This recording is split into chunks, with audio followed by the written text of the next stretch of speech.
വന്ന ആൾക്കാരെടുത്ത് ഇത് നമ്മളെ ബാംഗ്ലൂർ യാത്ര തുടങ്ങണം. ബസ് ഇതവിടെ ഇങ്ങനെ വരും. ഇവിടുന്ന് ഇങ്ങനെ വന്നിട്ട് ഈ പാലത്തിൻ്റെ അടിയിൽ ഈ പാലത്തിൻ്റെ അവിടെ കല്ലട ബസ് ഇങ്ങനെ വന്നിട്ട് ഇവിടെ നിർത്തിയിട്ട് ഇവിടുന്ന് കയറാന്നുള്ള ഒരു പ്ലാനിങ് ആണ്.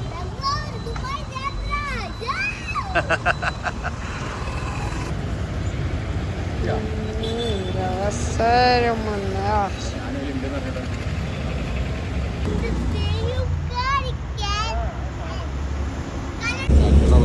അതിന് നമ്മളെ ബർത്ത് ഇതാണ് നമ്മൾ സെറ്റിട്ടാണ്. ഇവിടുന്ന് ഒരു ഹോട്ടലിൽ കയറി 2 കറിയും കാര്യങ്ങളൊക്കെ എടുത്തിട്ട്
ഗായ്സ്, നമ്മളെ ബാംഗ്ലൂർ എയർപോർട്ടിൻ്റെ ഉള്ളിലാണിത്. ഭയങ്കര എയർപോർട്ടാണ്, സെറ്റപ്പ് എയർപോർട്ടാണ്. നന്ദിനി പാലും പിന്നെ ടിഫിൻ സെൻറ്ററും എല്ലാ സെറ്റപ്പും ഉണ്ട്. പക്ഷേ അങ്ങോട്ട് വരുമ്പോൾ ഭക്ഷണം കഴിച്ചിട്ട് പോരും. ഒരു ചായക്ക് 110 റുപ്യൊക്കെ ഉണ്ട്.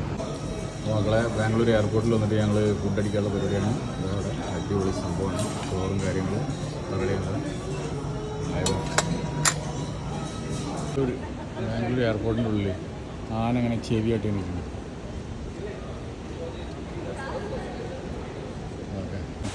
പള്ളി ഇങ്ങനെ വന്നിട്ട്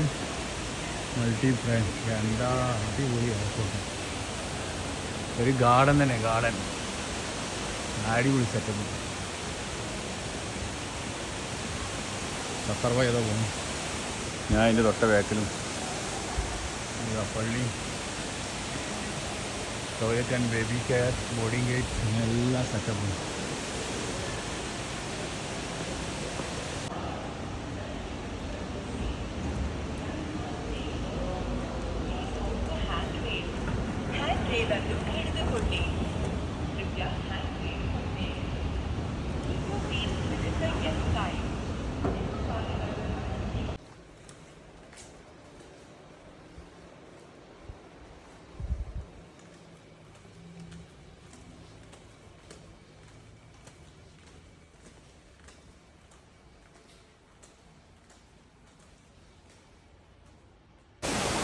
അപ്പോൾ നമ്മളെ ബാംഗ്ലൂർ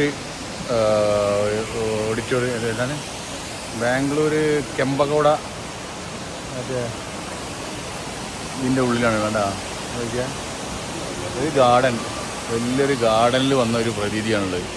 അടിപൊളി എയർപോർട്ട്. ഇന്ത്യയിൽ തന്നെ ഏറ്റവും മനോഹരമായ ഒരു എയർപോർട്ടായിരിക്കും ഇതെന്നാണ് തോന്നുന്നത്. കാരണം ഞാൻ ബോംബെയിലൊക്കെ പോയിട്ടുണ്ട്. ഇത്ര ഭംഗി ബോംബെ എയർപോർട്ടിനൊന്നും ഇല്ല. അപ്പോൾ ഒരു സൂപ്പർ എയർപോർട്ട് തന്നെ പറയാം. വെള്ളച്ചാട്ടം കാര്യങ്ങളിൽ ഒരു പാർക്ക് പോയാൽ മതി. അവിടെ വെള്ളച്ചാട്ടം കാണില്ല. വെള്ളച്ചാട്ടം ഇവിടെ കാണുന്നു. അതാ വെള്ളച്ചാട്ടം ഉണ്ട് അവിടെ. പക്ഷേ ലോഞ്ചിന് അതൊക്കെ ഒരു 2 ബാങ്കിൻ്റെ കാർഡ് മാത്രമേ എടുക്കുകയുള്ളൂ. അങ്ങനെ ഉള്ള പ്രശ്നങ്ങളുണ്ട്. നമ്മളെ ബോംബെയിൽ എടുക്കുന്ന കാർഡൊന്നും ഇവിടെ എടുക്കണില്ല. അതാണ് അതിനുള്ളൊരു പ്രശ്നം.